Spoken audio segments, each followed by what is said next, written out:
Deixa eu explicar para vocês o que aconteceu com Emile Durkheim e Hippolyte Taine. Hippolyte Taine é um dos grandes historiadores, maiores historiadores de todos os tempos. O livro dele, Origens da França Contemporânea, para mim é um modelo de como se escreve história. Um modelo. Raríssimas pessoas conseguiram entender, é uma história da Revolução Francesa, conseguiram entender a Revolução Francesa nos seus mecanismos interiores tão bem quanto Taine. Hoje se sabe muito mais do que ele sabia, claro, certo? Mas se sabe, em parte, graças a ele. E aconteceu que, desde o início, os admiradores da Revolução Francesa não gostaram muito desse livro, porque ele mostrava como foi que aquelas sociedades de pensamento, como se chamavam no século XVIII, conseguiram inventar um mundo fictício, uma espécie de mundo platônico das ideias, conseguiram se desligar totalmente da realidade da vida social francesa e inventar um monstrengo que em seguida tentaram aplicar, quer dizer, com os resultados mais desastrosos, porque a Revolução Francesa foi um fracasso em todo sentido, quer dizer, foi um negócio enormemente sangrento e que não deu nada. Depois o que aconteceu? Depois da Revolução veio a ditadura de Napoleão, daí Napoleão caiu, daí houve várias restaurações, revoluções, e não sei o que, e assim ficou durante 100 anos.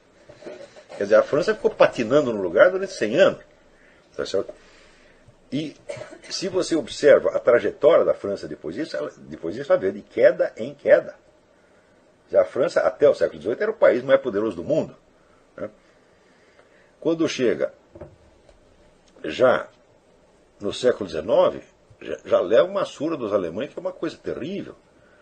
E depois busca uma vingança em 1914, consegue mais ou menos a vingança, com um preço enorme, e depois, na Segunda Guerra, daquele vexame que os alemães invadem aquilo por telefone. E hoje, o que é a França? A França é um office boy dos países árabes. Quer dizer, que é uma potência de segunda classe, mas não é potência coisíssima nenhuma, aquilo não é nada. Tá certo? Então, foi isso que a Revolução Francesa fez. Se é verdade aquilo de que pelos frutos conhecereis, eu digo, a Revolução Francesa jogou a França no lixo. Então, certamente. Agora, os caras celebram aquilo. Você, quando você não tem virtudes para você louvar, você começa a louvar seus defeitos, você começa a se orgulhar dos seus pecados. Mas, quando foi 1989, já houve muitas reações na França. Muita gente dizia, não há o que comemorar, isso aí foi uma loucura. Né? Quer dizer, historiadores de peso diziam isso. Mas, no século XIX, não era muito elegante dizer isso, e o Taine foi o primeiro que disse. Você veja que esta tendência, né, de buscar sempre, nós temos que buscar as causas profundas, tá certo? As causas estruturais, tá certo? Ela acaba nisso. Vamos dizer, essas causas estruturais, elas podem agir de maneira sempre limitante. Elas não podem, por si, determinar que nada aconteça. Nenhuma causa remota é causa eficiente. A causa remota opera mais ou menos como se fosse uma causa formal e uma causa final. Ela determina, vamos dizer, ela cria uma definição do estado de coisas, tá certo? E ela pode sugerir certos objetivos, mas ela não pode determinar a ação. Em toda e qualquer ação humana existe o agente humano concreto. Ora, da onde surge esta ideia, vamos dizer, de fatores impessoais espalhados na sociedade, e que, teoricamente, são as causas das coisas? Bom, se você estudar a origem disso, estudar pelo método do Taine, que ele até não estudou muito profundamente, mas teve um outro sujeito chamado Augustin Cauchin, que estudou com minúcia, você verá o seguinte, que no século XVIII surgem, sobretudo na França, as tais sociedades de pensamento. Sociedades de pensamento são clubes de debates. Né? Então, eles se substituem aos antigos salões literários. Alguns, eles emergem dos salões literários, mas vão um pouco adiante. Alguns estão ligados às sociedades secretas, maçônica, Illuminati, etc. Outros não. Então você tem um fenômeno que Voltaire chamou de República das Letras. Então, é uma massa de intelectuais, uma grande quantidade de pessoas letradas ou semiletradas, que se reúnem para dar palpite sobre tudo que existe. Ora, E outro dia, na gravação que eu fiz sobre absolutismo e revolução, eu mostrei para vocês qual é a situação que predispôs à criação da sociedade de pensamento. Foi o advento, vamos dizer, do Estado moderno, que se coloca como uma entidade neutra acima dos conflitos de religião e que, portanto, cria o dualismo entre o que é a atitude admissível do cidadão na sua vida pública e o que é a opinião pessoal que ele tem que guardar para si e para seus amigos.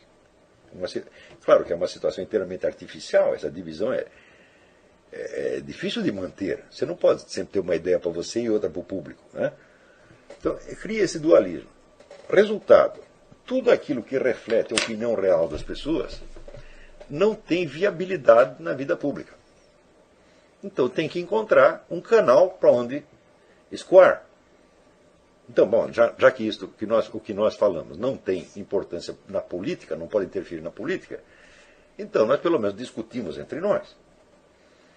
E nós criamos o quê? Um negócio chamado opinião pública. As nossas opiniões não podem condenar uma pessoa à cadeia, tá certo? Mas pode manifestar a nossa desaprovação. Então você cria o quê? O castigo moral. Você não é aprovado pelo círculo das pessoas letradas, importantes, das pessoas maravilhosas, etc, etc. Esta sociedade de pensamento, ela surge primeiramente desta motivação, ou seja, de você criar.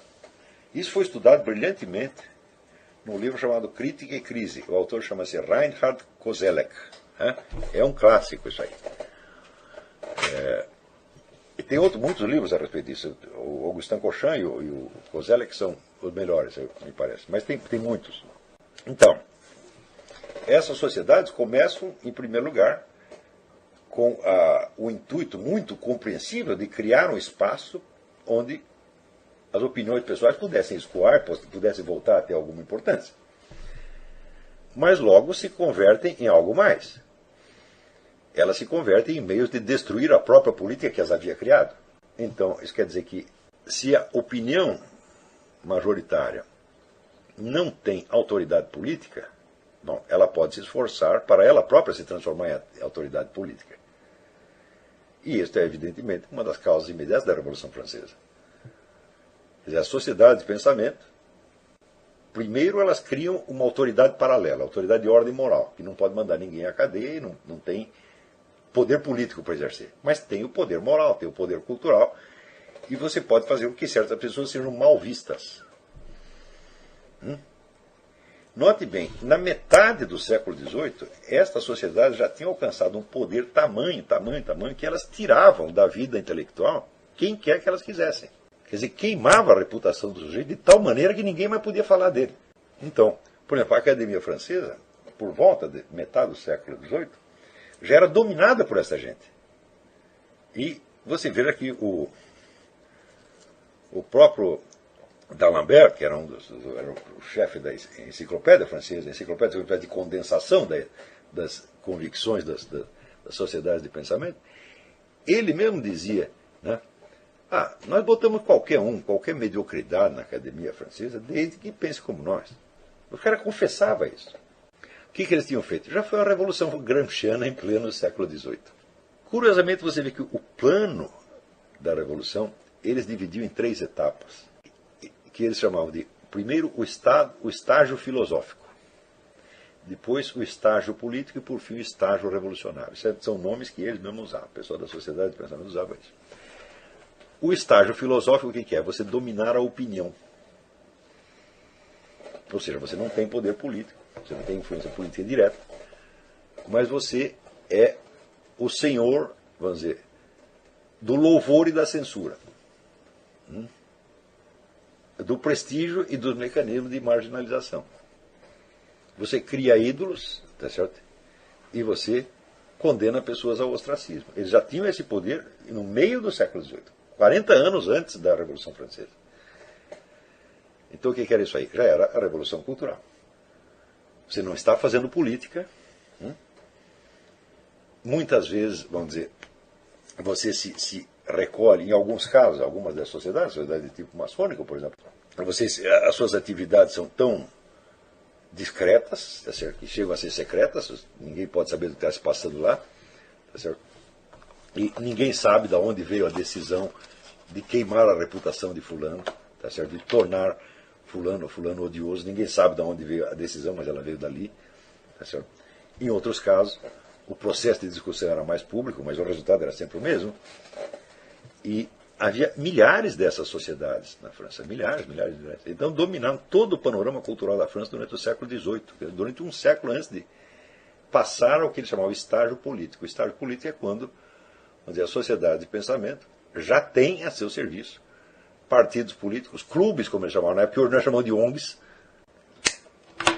A ideia de opinião pública era essa. Quer dizer, o que é a opinião pública? É a opinião do povo? Não, é a opinião destas pessoas.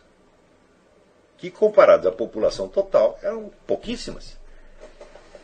Mas que, quando aquilo espolcava em público, vinha com uma impressão de unanimidade terrível. E vinha com uma impressão de unanimidade espontânea. Porque aparecia 1000 pessoas dizendo as mesmas coisas, desde fontes diferentes e de lugares diferentes. Diz o Augustin Cauchamp, examinando todas as discussões dessas sociedades de pensamento, a coisa mais incrível é que eles eram sociedades de livre pensamento. Né? Mas nunca aparece uma única objeção. Não há discussão nenhuma. Há uma concordância tremenda. Então, como é sociedade de livre pensamento se você já tinha opinião majoritária que decidia tudo? E que livre pensamento, que sociedade de discussão, que sociedade de debate, se não tem debate nenhum? É exatamente como o Foro de São Paulo. Existe uma sociedade de debate. Olha, eu li todas as atas do Foro de São Paulo. Eu não vi um único debate. Tudo é aprovado por unanimidade. Ué, se todos estão unânimes, vão debater o quê? As sociedades de pensamento do século XVIII funcionavam exatamente assim. Elas criaram esta impressão de forças anônimas, de uma unanimidade espontânea na sociedade. E, decorridos 100 anos, Émile Durkheim inventa uma ciência que vai tomar estas coisas como realidade e como seu verdadeiro objeto de estudo. Ou seja, é uma ciência inteira que nasceu errada. Claro que depois houve outros sociólogos que tentaram consertar isso e tal, mas a inspiração inicial da ciência foi uma empulhação, evidentemente. Durkheim não sabia que era uma empulhação, ele não tinha cabeça para isso, mas ele acreditou que essas coisas existem em si mesmas. Quando você vai ver, elas resultam apenas da ação humana organizada. Então eu falei, qual é o método que funciona? É o método do Taine. O Taine explica, esse método explica até aquelas coisas que o Durkheim chama de fatos sociais. Não há um só fato social que não tenha surgido de decisões humanas. Às vezes essas decisões foram esquecidas, você não sabe de onde elas vieram. Muitas vezes o processo decisório vem camuflado. No caso onde você tem sociedades secretas, mais do que camuflado, é totalmente oculto. Você não sabe de onde veio. Mas quando passa um tempo, aparecem as atas, as discussões, etc., e você acaba percebendo. Isso quando a própria sociedade secreta, vendo o sucesso dos seus empreendimentos, não confessa que foi ela que fez tudo aquilo. Por exemplo, eu lembro quando teve a Revolução de 64, no 10º aniversário da Revolução de 64, os chefes da ordem maçônica desfilaram junto com os milicos. Por quê? Porque já tinha dado certo, já estava no poder, falaram, então agora vamos contar que fomos nós que fizemos. Ninguém prestou atenção. Eu prestei atenção. Então, quer dizer, se deu certo, a gente confessa que foi nós. Se não deu, a gente fica quieto e já aconteceu. É por isso que eu não acredito que a maçonaria tenha controle de nada do que acontece, porque ela mexe em tudo. Tudo que está acontecendo, ela vai lá e dá um empurrãozinho. Pelo menos ajuda negativamente. Quer dizer, o sujeito está fazendo uma sacanagem, mas ele é nosso companheiro maçom, então nós não vamos falar nada, vamos deixar ele fazer a besteira que ele quiser. Tá certo? Então, alguma coisa sempre dá certo, você está entendendo? Então, eles sempre têm do que se gabar. E alguma coisa sempre dá errado e, portanto, eles têm o que esconder. Tá certo?